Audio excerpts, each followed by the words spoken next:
세상의 모든 축구 이야기 풋볼 살롱입니다. 오늘은 승무패 4회차 세리아 A 분데스리가 14경기 현미경 분석 및 최종픽 공유로 인사를 드립니다.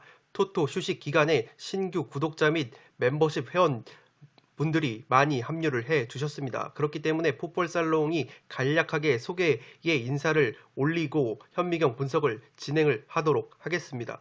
풋볼 살롱 같은 경우에는 2020년을 기준으로 승무패 2등 적중 이력이 3차례가 있습니다. 지금 보시는 것은 프로토 승부식 29회차 2020년 29회차에서 5,931.2배의 배당금을 받아서 온라인 배트맨 사이트 기준으로 1등을 차지했던 이력을 보여드리고 있습니다. 지금 보시는 것도 다폴더 고배당 적중 이력이고 한 폴더, 두 폴더의 단폴 적중 내역이나 승무패 3등, 4등 적중 내역은 포함시키지 않았습니다.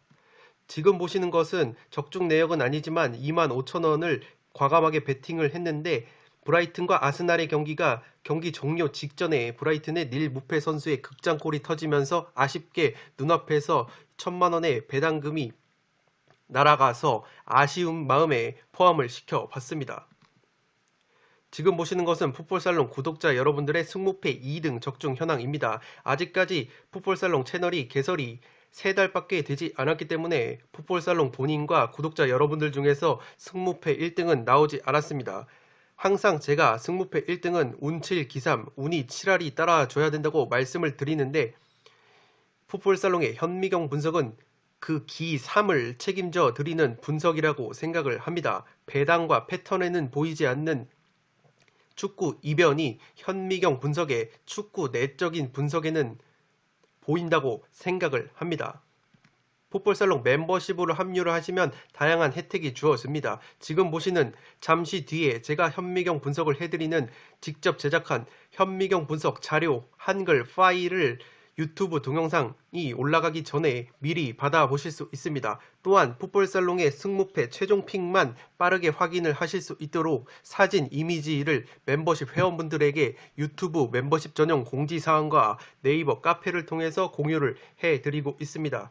해당 자료 파일만 먼저 보시더라도 유튜브 동영상을 시청하시는 효과를 내실 수 있도록 각종 데이터뿐만 아니라 이 살롱 코멘트 부분을 추가를 했기 때문에 해당 자료 파일만 빠르게 보시더라도 유튜브 동영상을 시청하시는 효과가 있기 때문에 시간적인 여유나 미리미리 공부를 하고 싶으신 분들은 풋볼살롱 멤버십으로 합류를 하시면 되겠습니다. 두 번째 혜택으로는 멤버십 전용 네이버 카페가 운영이 되고 있습니다. 해당 카페에서는 앞서 말씀을 드렸던 한글 파일 자료 공유가 이루어지고 있고 한글 파일 자료뿐만 아니라 풋볼살롱의 언더오버 분석 시스템인 쌀 언더오빠를 통해서 프로토 언더오버 예측 결과까지 공유를 해드리고 있습니다. 또한 해당 네이버 카페에는 풋볼살롱보다도 토토 경력이 오래되신 내공이 상당하신 멤버십 회원분들께서 다양한 정보와 배팅 내역을 공유를 하고 계십니다. 자발적으로 프로토 픽이나 승무패 픽을 공유를 해주고 계시기 때문에 다양한 승무패 프로토 정보를 얻고 싶으신 분들은 풋볼살롱 멤버십으로 합류를 하시면 되겠습니다. 풋볼살롱 멤버십 가입 방법에 대해서는 지금 화면 위로 올라가는 링크를 클릭을 하시면 자세하게 설명을 해드렸습니다. 해당 방법을 참고를 하셔서 풋볼살롱 멤버십으로 합류를 해주시면 풋볼살롱 채널에 크나큰 도움이 될 것 같습니다. 세상의 모든 축구 이야기 풋볼살롱입니다. 오늘은 축구 승무패 4회차 세리아 A 분데스리가 14경기 현미경 분석 및 최종픽 공유로 인사를 드리고 있습니다. 앞서 올려드렸던 현미경 분석 1부에 이어서 2부에서는 8번부터 14번 경기를 다뤄드리도록 하겠습니다. 1부를 보지 않으신 분들은 1부부터 시청을 해주시면 감사하겠습니다. 풋볼살롱의 4회차 최종픽 같은 경우에는 온라인 배트맨 한도 내에서 48,000원짜리 픽을 구성을 하였고 세리아 A와 분데스리가 같은 경우에는 종잡을 수 없는 결과가 속출을 하는 조합이기 때문에 최대한 구독자 여러분들의 이변을 잡아낼 수 있도록 과감하게 픽을 구성을 했습니다. 그렇기 때문에 그대로 따라가실 경우에는 적중률이 떨어질 수 있다는 점을 말씀을 드리겠고, 최대한 풋볼살롱이 말씀을 드리는 기록과 전술 분석을 토대로 나만의 픽에 마음에 드는 부분만 쏙쏙 추가를 하셔서 야무지고 다부진 픽을 구성을 하시기 바랍니다. 네, 2부에서는 8번부터 빠르게 진행을 해보도록 하겠습니다. 8번 경기 같은 경우에는 라이프치히와 레버쿠젠의 경기인데 저는 이 경기 단통 무승부로 가보도록 하겠습니다. 양 팀이 최근에 비슷한 고민을 안고 있습니다. 최전방 공격 자원의 컨디션 저하로 인해서 마무리가 되지 않는 문제점이 있습니다. 라이프치히 같은 경우에는 이 최전방 공격수 도르트문트를 예로 들었을 때 도르트문트에는 걸출한 마무리 공격수가 있죠. 홀란드라는 피니셔가 있는데 라이프치히 같은 경우에는 그러한 피니셔의 부재가 큽니다. 물론 쉐를로트라는 홀란드 선수와 더불어서 노르웨이 대표팀에서 활약을 하고 있는 장신 공격수가 있는데 최근에 쉐를로트를 선발로 2차례 기용을 했지만 무득점에 그쳤습니다. 라이프치히가 최전방 공격수의 마무리에 의존하는 팀이라기보다는 2선 자원들이죠. 포르스베리와 은쿤쿠, 다니 올모, 자비처 이러한 2선 자원들의 어떤 유기적인 움직임과 패턴 플레이를 통해서 오픈 플레이 상황에서 득점을 만들어내는 팀이다 보니까 최전방 마무리가 조금 안 될 때에는 답답한 경기를 하는 경향이 있습니다. 이 레버쿠젠 역시 최근에 그렇게까지 득점력이 좋지 못하고 그나마 고무적인 것은 무사 디압이나 베일리 같은 선수들이 2선에서 측면에서 좋은 경기력을 보여주고 있기 때문에 레버쿠젠 쪽의 화력이 조금 더 우세하다고 생각이 되어집니다. 라이프치히는 또 왼쪽 측면 이 수비수인 앙헬리뇨 선수를 활용한 이 측면 공격이 주 루트인데 아무래도 앙헬리뇨를 활용한 측면 공격이 다른 팀들에게 간파가 된 부분이 있기 때문에 단조로운 공격 패턴만 보여주고 있어서 직전에 마인츠 원정 강등권에서 허덕이고 있는 마인츠 원정에서 충격적인 패배를 당했습니다. 그렇기 때문에 최근에 5경기에서 2승 1무 2패 좋지 않은 흐름을 보여주고 있고 라이프치히와 레버쿠젠이 맞붙으면은 최근에 1대1 무승부 경기가 굉장히 많이 나왔습니다. 올 시즌 2라운드에서 레버쿠젠 원정에서도 1대1 무승부를 거뒀고 지난 시즌 2차례 맞대결에서도 1대1 무승부를 거뒀을 정도로 양 팀이 맞붙으면 팽팽한 경기가 나왔습니다. 이 레버쿠젠 같은 경우에는 이 직전 경기에서 볼프스부르크와의 홈경기에서 0대1 패배를 당하면서 최근에 분데스리가 6경기를 기준으로 1승 1무 4패, 라이프치히보다도 리그 기준으로는 좋지 않은 흐름을 보여주고 있습니다. 물론 도르트문트를 중간에 잡아내기는 했는데 레버쿠젠도 라이프치히 못지않게 경기력이 그리고 분위기가 좋지 않다는 점을 체크를 해 주시기 바랍니다. 레버쿠젠 같은 경우에는 맨유에서 데리고 온 포수 멘사가 자가격리 기간을 마치고 출전이 가능하다는 점에서 수비 쪽의 전력 강화가 예상이 되고 이 라이프치히에서 지난 시즌 활약을 했던 패트릭 쉬크라는 공격수가 이 발 부상으로 불투명한데 출전이 임박이 됐다고 합니다. 쉬크까지 돌아올 경우에는 레버쿠젠의 화력이 이 라이프치히의 최근 공격력보다는 나을 것 같고 라이프치히 같은 경우에는 주전 중앙 미드필더인 캄플 선수가 출전이 불투명하고 공격 자원인 자비처 선수는 경미한 부상이기 때문에 출전이 가능할 것 같습니다. 또한 이 짤츠부르크에서 영입한 플레이메이커 소보슬라이 같은 경우에는 부상이 길어져서 결장이 예상이 됩니다. 살롱 코멘트에서 정리를 해드리면 양팀 모두 최근 기세가 좋지 못한 상황입니다. 2선 자원들의 활약으로 꾸역골을 넣고 있는 느낌이기 때문에 이 양팀 모두 지루한 공방전이 펼쳐질 가능성이 높아 보이고 그래도 양팀이 수비력이 굉장히 좋은 팀입니다. 라이프치히 같은 경우에는 분데스리가 최소 실점 팀답게 홈에서는 평균 0.67골이라는 짠몰 수비를 보여주고 있고 레버쿠젠 역시 최소 실점 2등 팀이기 때문에 원정에서는 무려 0.78골이라는 무실점 경기를 4차례나 했을 정도로 원정에서 수비력이 좋은 팀입니다. 그렇기 때문에 양 팀이 공격력이 좋지 않은 상황에서 그래도 수비력만큼은 살아있어서 이 방패 대 방패의 경기가 예상이 되고 그렇기 때문에 무승부 냄새가 짙게 나는 경기라고 보시면 되겠습니다. 양팀 모두 서로를 무너뜨릴 만한 무기는 하나씩 가지고 있습니다. 라이프치히 같은 경우에는 기본적으로 나겔스만 감독 체제에서 전방 압박을 강하게 펼치는 팀인데 레버쿠젠이 직전 볼프스부르크와의 경기에서 전방 압박에 고전을 하는 모습을 보였기 때문에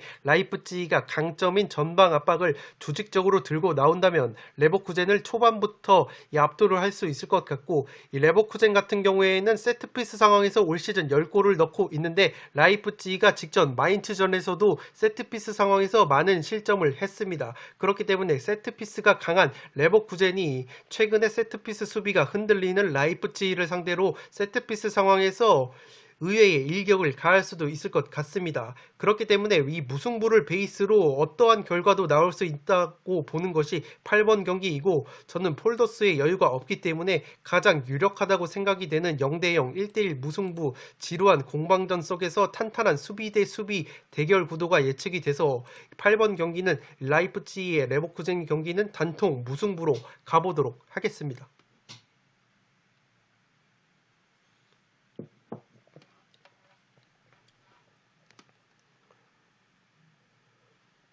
9번 경기는 인터밀란 대 베네벤토의 경기인데 인터밀란의 단통 승리로 가보도록 하겠습니다. 직전 AC밀란과의 밀라노 더비에서 극적인 2대1 승리를 거둔 인터밀란인데 최근에 이 세리아 A에서는 2승 2무 1패로 패배는 1패밖에 없는데 이겨야 되는 경기에서 무승부를 거두는 인터밀란이었습니다. 특히 우디네세전 무승부가 뼈아팠고 대신 인터밀란 같은 경우에는 홈에서 굉장히 좋은 모습을 보여주고 있는 팀이고 베네벤토 같은 경우에는 기본적으로 원정에서 강한 모습을 보여주는 팀인데 아무래도 체급 차이가 나는 경기이기 때문에 베네벤토가 인터밀란 원정에서 좋은 경기력을 보여줄 수 있을지는 의문입니다. 인터밀란 같은 경우에는 지금 주전급 자원에 부상자가 없는 반면에 베네벤토 같은 경우에는 베테랑 백업 공격수인 이 사우 선수가 징계로 결장을 합니다. 이 사우 선수가 30살이 훌쩍 넘은 공격수이지만 이 백업 공격 자원임에도 불구하고 3골 2도움이나 넣어주고 있는 이 공격수이기 때문에 공격 쪽에 전력 누수가 있을 것 같고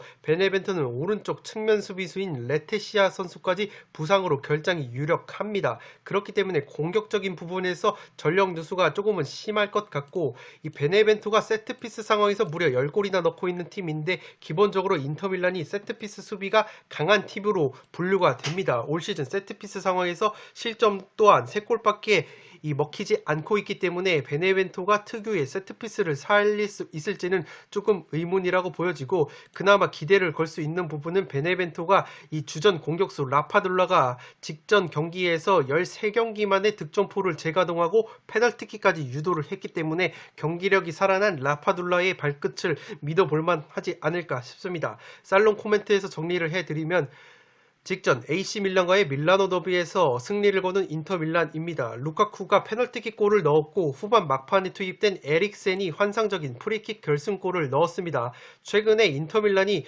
중원에서의 창의성이 부족해서 경기에 어려움을 겪었는데 아무래도 중원의 아르투로 비달 같은 선수들은 창의성보다는 왕성한 활동력으로 장점을 보이는 선수이기 때문에 최전방의 루카쿠와 라우타로 마르티네즈가 세리아 A 경기에서 무득점 행진을 이어가고 있는 것도 중원에서의 어떤 창의성 그리고 창의성을 바탕으로 한 예리한 패스가 들어가지 않기 때문이라고 생각이 되어지는데 어쨌든 컵 대회에서 산체스와 에릭센이 나란히 활약을 했기 때문에 이 콘테 감독이 이 후반전엔 적어도 산체스 혹은 에릭센을 투입을 하면서 중원에서의 창의성을 불어넣을 가능성도 높아 보이기 때문에 공격적인 측면에서 다양성이 살아난 인터밀란이 홈에서 압도적인 화력을 바탕으로 베네벤토를 요리할 수 있을 거라고 생각이 되어집니다. 그렇기 때문에 이 지금 콘테 감독이 직전 경기에서 이 불같은 성격으로 퇴장을 당했기 때문에 하프라인에 나설 수 없을 거라고 판단이 되고 있습니다.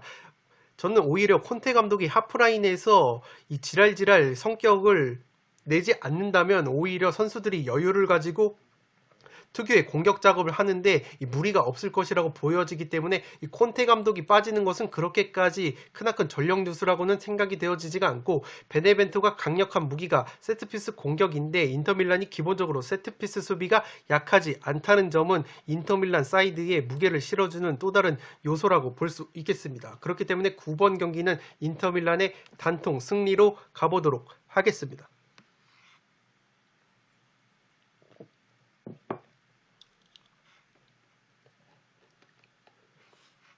10번 경기는 스페치아와 우디네세의 경기인데 저는 이 경기 단통 패 우디네세 승리를 가보도록 하겠습니다. 지금 국내 같은 경우에는 스페치아 쪽이 좀 더 우세한 모습인데 제가 우디네세를 보는 이유는 스페치아가 최근에 AS 로마와 나폴리 같은 강팀과의 경기에서도 많은 골을 넣으면서 조금 착시 효과가 생길 것 같습니다. 저는 그래도 우디네세 사이드를 보고 싶은 것은 기본적으로 우디네세 역시 최근에 강팀과의 경기, 특히 인터밀란과 아탈란타전에서 좋은 경기력을 보여줬고 스페치아가 기본적으로 홈 고자 팀입니다. 올 시즌 홈에서는 최다 실점이 무려 공동 2위인 팀이고 홈 성적으로 순위를 매겼을 때는 스페치아가 1승 3무 5패 19위 뒤에서 2등을 달리는 팀입니다. 그렇기 때문에 홈 고자인 스페치아가 홈과 원정에서 경기력이 기복이 없는 우디네스를 상대로 그렇게 좋은 경기를 펼칠 수 있을지는 의문입니다. 이 스페치아가 그래도 강팀과의 경기에서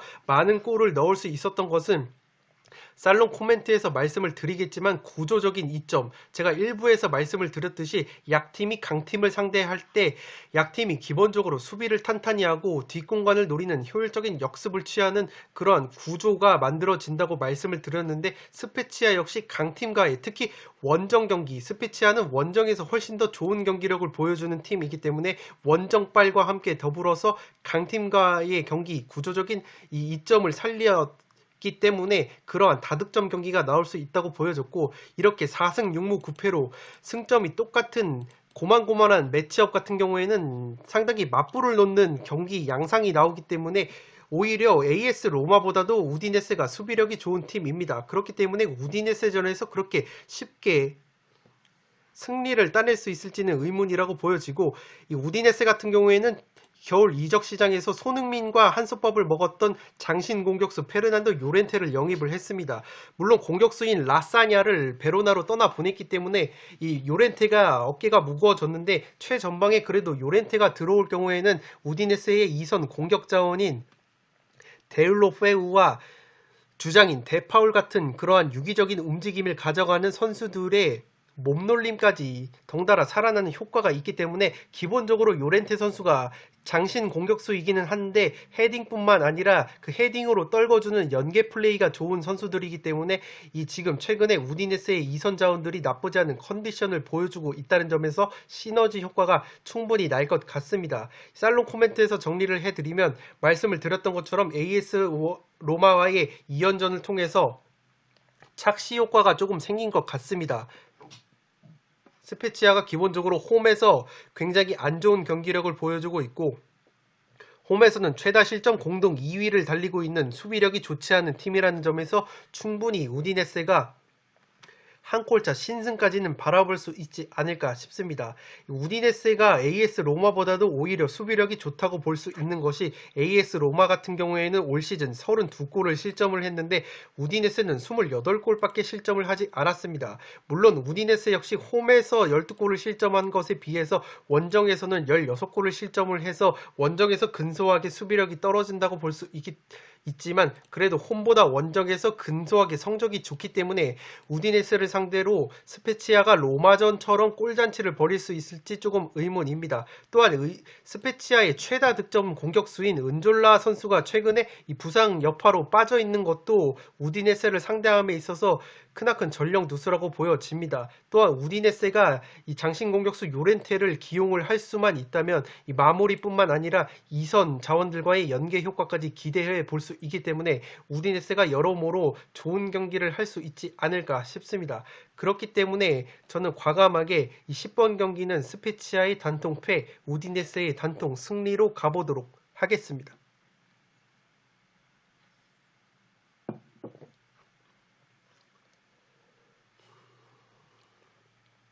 11번 경기 아탈란타 대 라치오의 경기인데 저는 아탈란타의 단통 승리로 가보도록 하겠습니다. 제가 직접 라치오와의 컵데이 코파 이탈리아 경기를 직접 지켜봤는데 이 아탈란타와 라치오의 경기에서 퇴장을 당한 선수가 있습니다. 아탈란타 수비수가 후반전에 퇴장을 당했는데 전반전에만 무려 2골씩 주고받으면서 2대2로 종료가 됐는데 후반 초반에 아탈란타의 수비수가 퇴장을 당하면서 라치오 쪽으로 기우는 듯 싶었는데 아탈란타의 미란 축구 선수가 역습 상황에서 결승골을 넣으면서 아탈란타가 한 명이 부족한 상황 속에서도 승리를 읽어냈습니다. 그 경기에서 라치오가 수적 우위를 점했기 때문에 공격을 주도를 했는데 그 과정에서 교체 명단에 있었던 에이스 임모빌레 선수까지 투입을 하면서 공격적으로 나섰는데 체력만 빼고 끝내 아탈란타의 골문을 열지 못했습니다. 또한 라치오의 핵심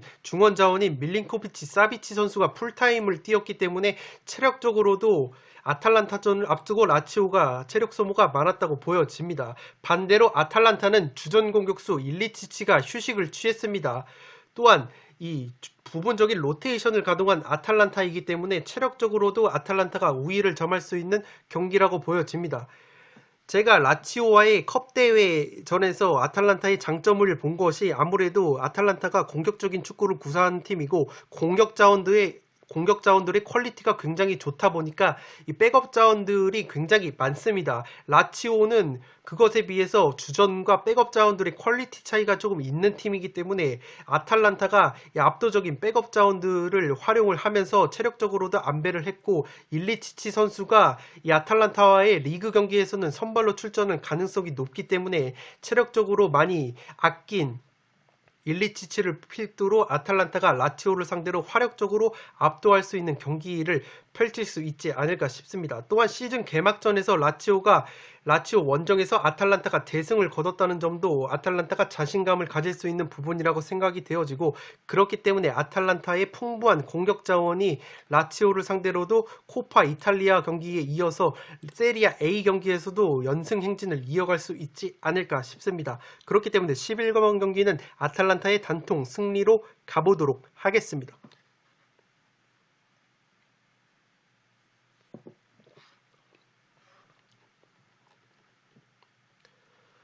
12번 경기 쾰른 대 아르미니의 경기인데 저는 이 경기 단통 무승부로 가보도록 하겠습니다. 지금 강등권 언저리에서 치열한 강등권 경쟁을 펼치는 두 팀인데 최근 경기력 자체는 아르미니가 좀 더 좋다고 볼 수 있는데 쾰른이 올 시즌 홈에서 승리가 없는 홈 고자입니다. 직전 호펜하임 원정에서 0대3 대패를 당했는데 이 경기는 0대3까지 나올 경기는 아니었습니다. 페널티킥을 놓쳤고 쾰른의 헤딩 슈팅이 골대를 맞는 불운까지 겹치면서 이 0대3 완패를 당했는데 어쨌든 쾰른이 홈만 가면 고자다운 경기력을 보여주기 때문에 아르미니를 상대로도 그렇게까지 쉽게 승리를 거둘 수 있을지는 의문입니다.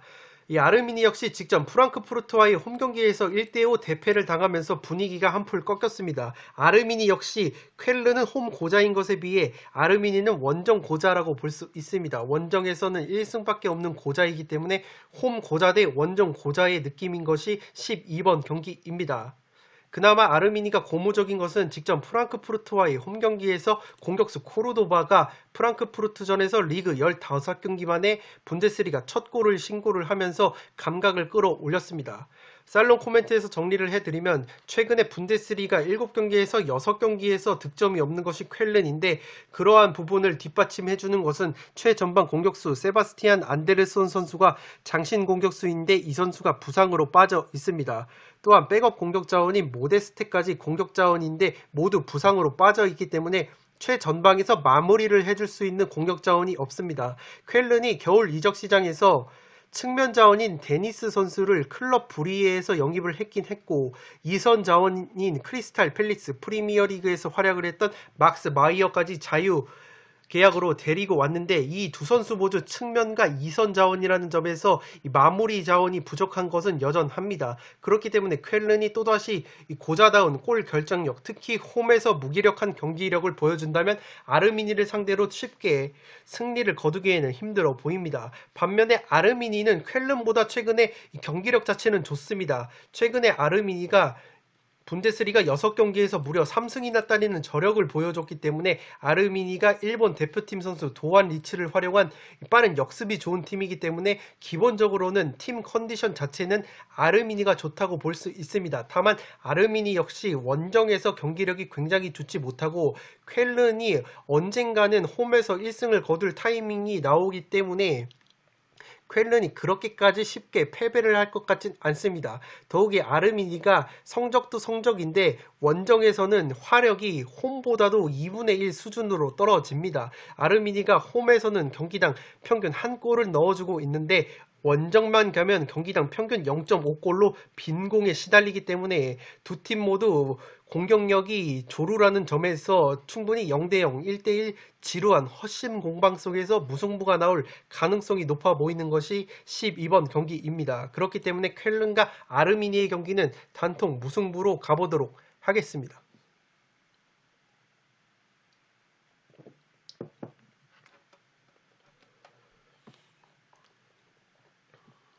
13번 경기는 볼프스부르크 대 프라이부르크의 경기인데 저는 단통승 볼프스부르크 사이드를 보도록 하겠습니다. 이 독식픽을 노리시거나 이변을 조금 노리시는 분들은 무승부를 바치시는 것을 추천을 드리겠고 양팀 모두 최근에 기세가 좋습니다. 프라이부르크는 분데스리가 10경기를 기준으로 바이에른 미넨전밖에 패배가 없을 정도로 6승 3무 1패 상승세를 달리고 있고 볼프스부르크 같은 경우에도 직접 레버쿠젠 원정에서 승리를 거두면서 최근에 4경기 2승 2무 무패 행진을 달리고 있습니다. 특히 볼프스부르크는 홈에서 올 시즌 패배가 없는 팀이고 홈에서 특유의 짠물 수비가 더 살아난다는 점에서 프라이부르크가 최근에 화력이 좋은 팀인데 프라이부르크가 쉽게 볼프스부르크의 골문을 열 수 있을지는 조금 의문이 드는 경기입니다.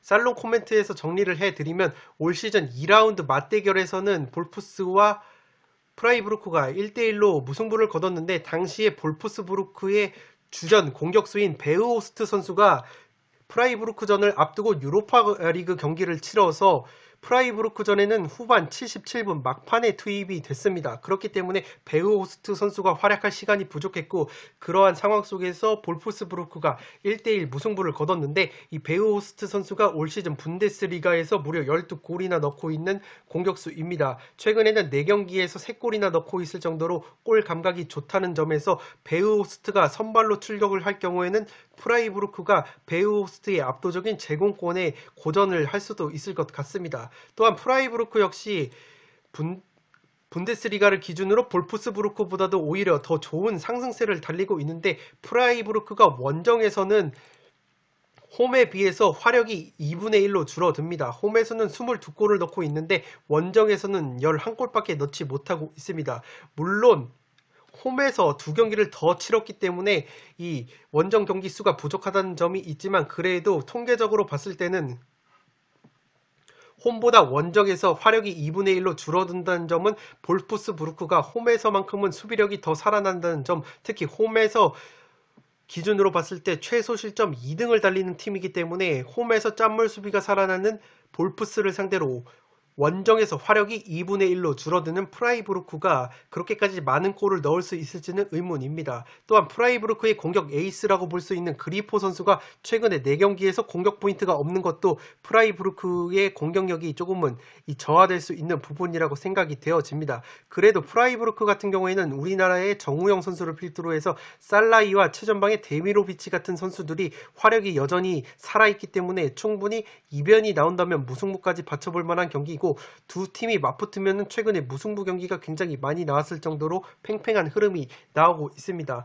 또한 이 프라이부르크가 전력 누수가 조금 있는 것이 볼프스 부르크의 오른쪽 측면 조합이 은바부와 바쿠 선수인데 이 은바부와 바쿠 선수가 공격력이 굉장히 좋은 선수들입니다. 반대로 왼쪽 프라이부르크의 왼쪽 측면 수비수인 귄터 선수인데 이 귄터 선수 역시 공격력이 좋은데 이 귄터 선수의 공격력을 살리고자 귄터 선수가 공격적으로 나온다면 오히려 은바부와 바쿠라는 볼프스의 측면 조합에 뒷공간을 노출을 하면서 충분히 수비적으로도 어려움을 겪을 수 있을 것 같고 프라이부르크의 오른쪽 측면 수비수는 슈미트 선수인데 이 선수가 나오지 못한다면 오른쪽 측면 수비도 백업 자원인 다른 선수가 맡게 될 것이기 때문에 여러모로 볼프스부르크가 최근에 코로나19 집단 감염 이후에 많은 선수들이 돌아올 수 있다는 점을 들어봤을 때 충분히 볼프스가 한 골차, 두 골차 신승까지 홈에서 짠물 수비를 바탕으로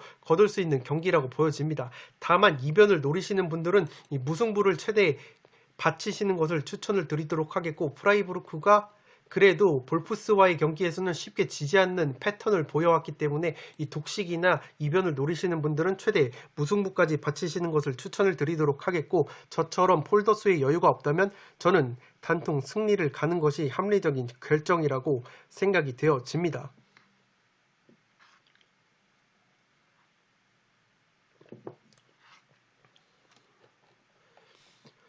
승무패 4회차 마지막 경기는 로마 대 베로나의 경기인데 저는 이 경기 이변이 나올 거라고 생각이 되어집니다. 우선 AS 로마가 최근에 이 화력 자체는 괜찮은데 수비력이 굉장히 흔들리고 있습니다. 특히 맨유 출신 중앙수비수 스몰링과 이 쿰블로라는 중앙수비수 조합이 굉장히 불안한 모습을 보여주고 있고, 직전 승격팀 스페치아와의 경기에서도 무려 3골이나 실점을 했습니다. 그렇기 때문에 이 로마가 또다시 불안한 수비력을 보여준다면 최근에 이 나폴리를 완파한 베로나를 상대로도 이 고전을 할 가능성이 높아 보입니다. 나폴리는 이 특징적인 것이 이 최소 실점 1등 팀입니다. 수비력이 가장 좋은 팀이라고 볼 수 있고 세리아에서 최소 실점 공동 1위를 달릴 정도로 수비력이 굉장히 좋은데, 특히 강팀과의 원정 경기에서 수비력뿐만 아니라 경기 결과도 굉장히 좋습니다. 이 강팀과의 원정 경기 이 결과를 살펴보면 유벤투스 원정에서 1대1 무승부, AC 밀란 원정에서 2대2 무승부,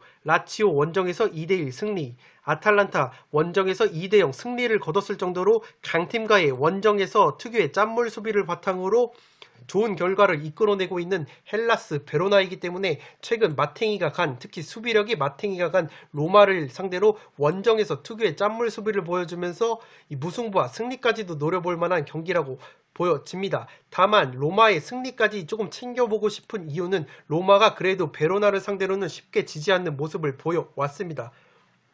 최근에 베로나와의 맞대결에서 2승을 거뒀고,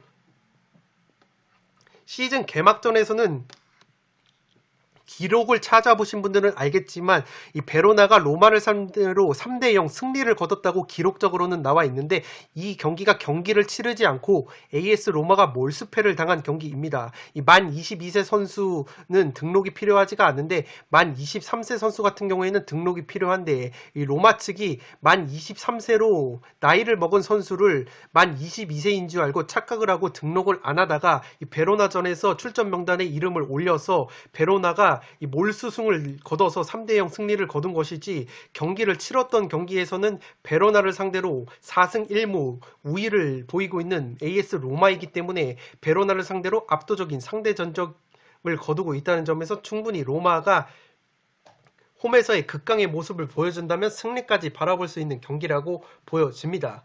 살롱 코멘트에서 정리를 해드리면, 최근 로마가 주춤했던 흐름을 직전 스페치아와의 경기에서 4대3 승리, 특히 극장골을 넣으면서 승리를 거뒀기 때문에 분위기 자체는 반전을 했습니다. 다만 이 우려스러운 부분은 로마의 중앙수비수 조합인 스몰링과 쿰블라가 최근에 수비 호러쇼를 보여주고 있습니다. 스페치아를 상대로도 굉장히 많은 골을 실점을 했고, 그렇기 때문에 베로나가 최근에 공격력 또한 살아났다는 점에서 베로나가 우디네세에서 라사냐 선수까지 영입을 하면서 공격을 강화를 했기 때문에, 또한 베로나가 또 다른 천적이라고 볼 수 있는 나폴리를 상대로도 이 3대1 완승을 거뒀습니다. 이 베로나가 나폴리를 상대로도 최근에 승리가 없었던 이 천적 관계를 끊어냈기 때문에 또 다른 천적이라고 볼 수 있는 로마를 상대로도 자신감을 갖고 특유의 짠물 수비를 바탕으로 원정에서 좋은 경기를 펼칠 수 있는 경기라고 보여집니다. 다만 이 AS 로마가 올 시즌 홈에서 무려 7승 3무 0패라는